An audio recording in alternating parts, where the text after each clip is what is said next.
You can't help but notice that gas prices recently have fallen to their lowest levels in quite some time. In addition, as we approach the cooler winter months, natural gas prices are also low. And while there can be a number of reasons for the drop in prices, certainly a major contributing factor is the dramatic increase in domestic oil and natural gas production. We are the biggest natural gas producer on the planet. We have 100 years worth of supply surplus in this country and are on the eve of being a liquefied natural gas exporter.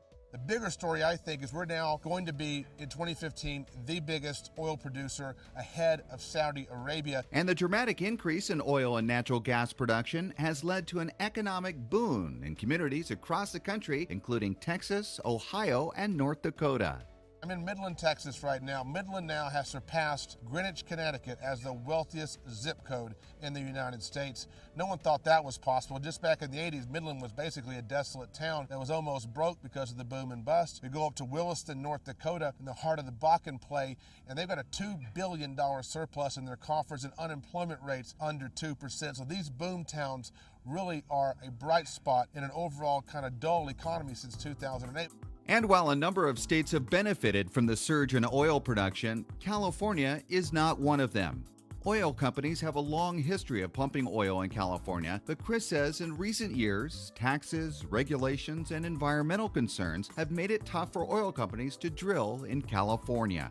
I'm not wanting to talk bad about California, but California needs to get its act together. I think the regulation and the issues we have in California around the fear against fracking is really causing California a lot of heartache. Folks have forgotten that California was one of the original boom towns for oil, or boom states, if you will. They still produce 500,000 barrels of oil a day.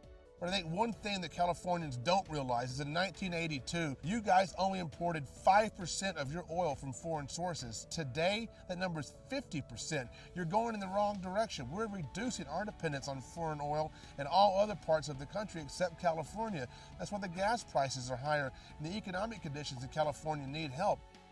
As for the rest of the country, the future of oil production is bright, with oil supplies expected to last for decades. I think we're 30, 40, 50 years worth of work here in the Permian. And look, in 10 years from now, you and I can be talking again about new technology that extracts even more oil out of the ground. Maybe the 75 billion becomes 150 billion and we start the process back over again. And that's just one area in Texas. We haven't even talked about the Marcellus Shale, the Bakken Shale. All these plays that are emerging all over the country means lots and lots of drilling, which means lots and lots of work, lots and lots of wages being paid, taxes, a number of things. I think we're in the first inning of a very, very long baseball game. And that's a game that's likely to bring jobs and prosperity for many in America for a long time to come. I'm David Wiley for California Life.